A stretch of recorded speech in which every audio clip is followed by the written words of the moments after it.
We've picked up a lot of new subscribers, so let me just introduce you to my tractor. This is a Bobcat CT2040. It turned 1 year old in January, and I have a little bit over 100 hours on it. It is a 40 horsepower, 3-cylinder diesel. It does not have DEF, but it is a Tier 4. It has just been a great machine, and it has really just changed the way we produce our firewood, guys. I bought this off of Lepo Rents. They are a regional dealer for Bobcat, and I cannot recommend them enough to you guys. I'll leave Marty's contact information in the description box, and if you are looking for a rental or purchasing one of these fine machines, give them a call. We had a break in the weather, and I am now able to get some stuff done that I guess there's nothing stopping me when it's raining, but I'm just not going to do it. The ballast box has settled from when I filled it up, and from when I bought all the stones for it, I had some left over. It didn't make sense. Well, after it's settled, now it makes sense. So I'm going to first add an extra 50 pounds of ballast to my tractor. This is the Titan Attachments ballast box, and so far so good for it. I mean, what the heck, it's a box of rocks, right? Oops. So I will expect this to probably settle a little bit more too. My relationship with Titan Attachments started with this ballast box, and I don't know, I think deep down they didn't know what they were getting into with me. If you recall that video, I was pulling, I had gallons of milk in here, Dr. Pepper, my cat, my Elvis dancing doll. But anyhow, Titan loved it. And I don't think they ever thought that their ballast box would be shown in that capacity. But the other thing up here, the Titan Attachments 29-inch log grapple. I remember when I first started with the tractor, I was using the forks to move logs onto my deck, and everyone was saying, you got to get a log grapple, got to get a log grapple. And when I first started using it, I didn't know if I was going to like it. I didn't know how to work it. And now that I know how to hold this at different angles, and you can reach over top and pick them straight up in the air, this thing, I rarely take it off the tractor. It's been that big of a deal, and I can't recommend this enough. And Titan sponsors my channel, and I will put a link to it. I get a small commission on your purchases, but what can you say? They're well built, and there's free shipping on everything. Can't beat free. And the other thing that I haven't done is fill it up with fuel.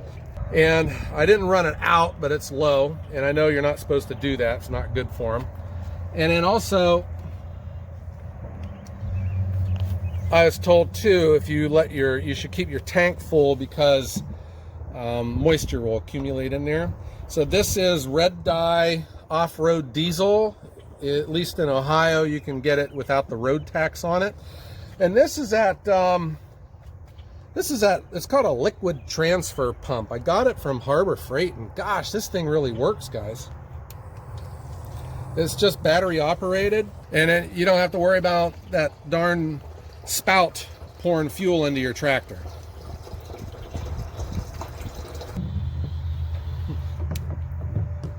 Well, the nice thing about the liquid transfer pump is that you don't spill anything unless the hose pulls out and shoots diesel fuel all over the tractor and all over the ground. So it's got to be careful when you're filling up your tractor. So this is my first diesel, and so far it's just been a flawless machine. It starts when I turn the key. It runs fine. It runs strong. I was able to mow with it in the summertime. I was able to move some dirt with the bucket. It's a home run. What can I say? So the other thing that I was told, and I got this from one of your guys' comments, is you grease your tractor when you fill it up with fuel, which is about 10 hours of use. So that's what I got my grease gun out. Let's do some greasing.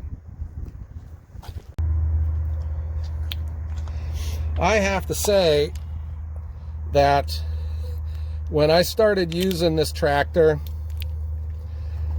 I don't know what took me so long. And that is always the refrain I hear when you get your first front end loader, is that you don't know why you waited so long to get one. And that is certainly the case with me, because I was rolling logs by hand and I was having a habit of tripping over top of them. I had a couple falls, and you know, it's just wear and tear on your back. So I finally broke down and bought this tractor, and I've never looked back.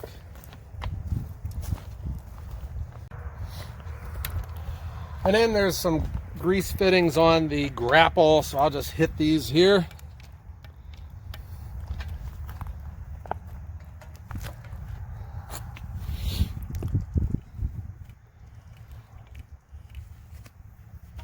Here's what I got going on, guys. I am going to load up this live deck. We have a busy weekend here around the house, and I'm not going to be in production. My goal, though, is to get this table loaded, and I'm almost done with this load of logs. And I have heard there'll be another load coming in next week. Remember how all this is going to be working. We are moving to the back 40. It has been pushed back another week, so now we're going to be doing that the third week of May. So before that day comes, I'm still able to process logs that are here. So the next log truck that comes in, we're putting it here. I'll be able to make a quick 6 cords with it, get it stacked, and then we're waiting on the next truck or for our big project that's coming to the back 40. This was just a muddy mess from all that rain. It is starting to dry up, but it got real soft. I sometimes have to shift into front wheel assist with my tractor to get it to carry the weight out of here. But I just have, these are all maple and cherry. Here's a cherry log, and there's a cherry log on the ground. Here's maple. So I've got all these cut in half, and I'm just going to fork them onto the live deck. I don't know if they're all going to fit, but I'm going to put as many on there as I can. I see one log here. I need to see this better when I get it out. It's crooked and it's got a big knot in it. This might go over to the pile for the axis, and we'll get this one with the chainsaw. All right, guys, let's move some logs.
Was for all you guys that get frustrated with me loading one log at a time.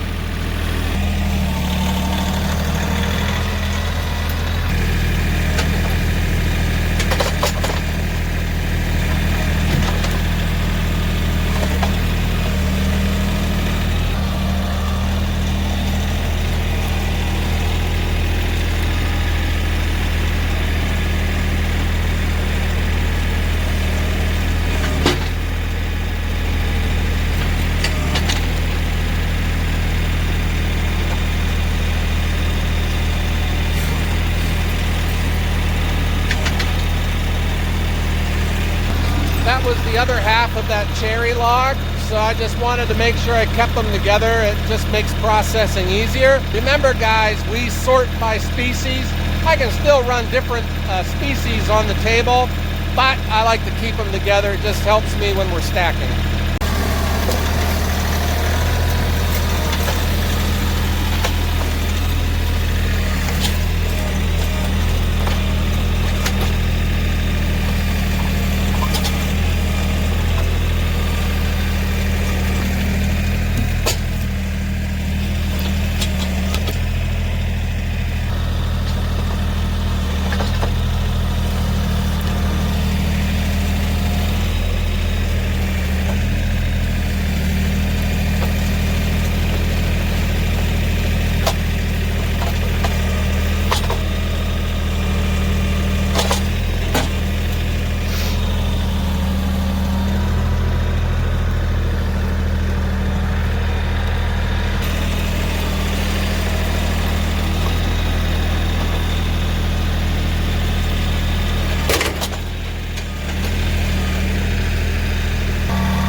So this log has that ugly knot on it, and what I'm going to do, I'm just going to spin this log around and load it so that this end goes through the processor first.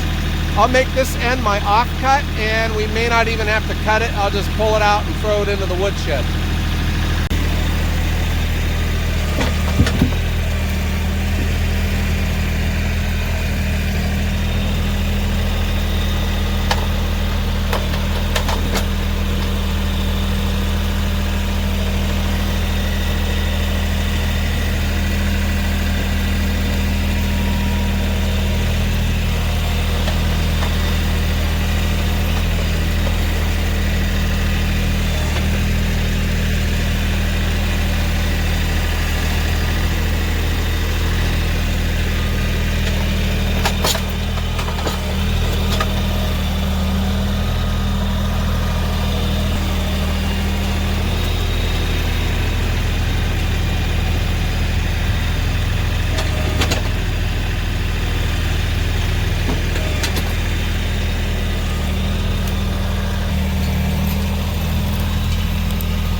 I have a strategy. I'm trying to put all of my larger logs on the back end of the live deck.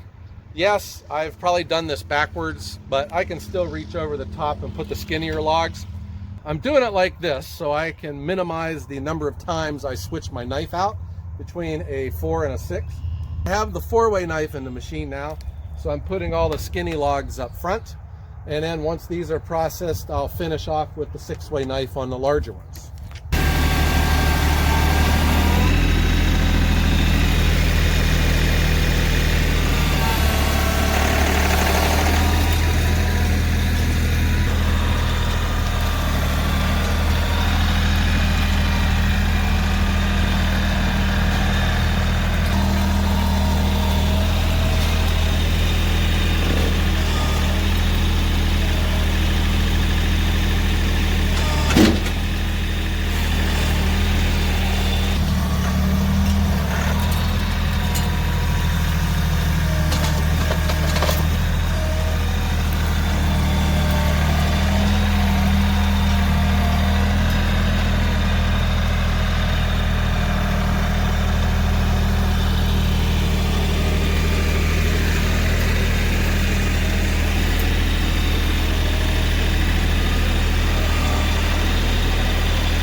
I still have to do some adjusting by hand every now and then.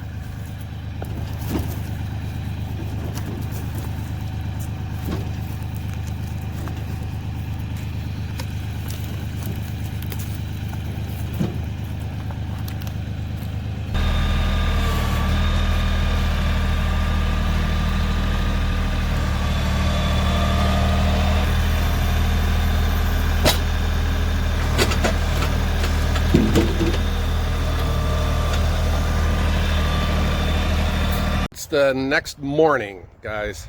That's one of the problems with a YouTube channel. We had family stop over and everything just came to a halt. So this is, the tractor's back in the barn, and here is my work. I'll just show you the log table here. We are loaded up. This is not a big table. This would go pretty quick, and I could probably lay some more logs on it, but I think I halved the amount of logs, and this will be our next run. This was the log I was a little worried about. I'm going to cut it off right there, and I think this will go through the processor. I'll just trim that off, and all of the rest of these should go. These are what I would call ideal logs for the Japa. They're nice and straight. They're about 10 inches and under, and they are just ideal diameter for that 6-way knife, and the smaller ones for the 4-way. And I wind up having some really nice looking firewood. Here is the loaded table. You still have to muscle some of these logs. If they get laid on a little crooked, they can tip off. I have tried in the past of pushing the limits on how long of a log I can put on. They do get a little tippy, but you put the butt end on this end, which adds extra weight, so you can go with a longer log. Usually it just seems better, even though you're costing yourself a little extra work, just to cut them in half and working with shorter logs. If they do have a bend in them, they go through a lot easier if the log is short. When they're real long like that, sometimes it just makes you extra work and muscling it around on that infeed. And there you go, guys. We have some family events this weekend, and I'm not going to be doing anything with firewood, but I did want to get the table loaded. I thought I would just film it. It's been a while since my tractor has been in any of these videos, and I'm serious. How I ever got by without a compact tractor is beyond me. It is that big of a deal. All right, guys, I hope you enjoyed the video, and I'm looking forward to next week. I hope everyone has a great day.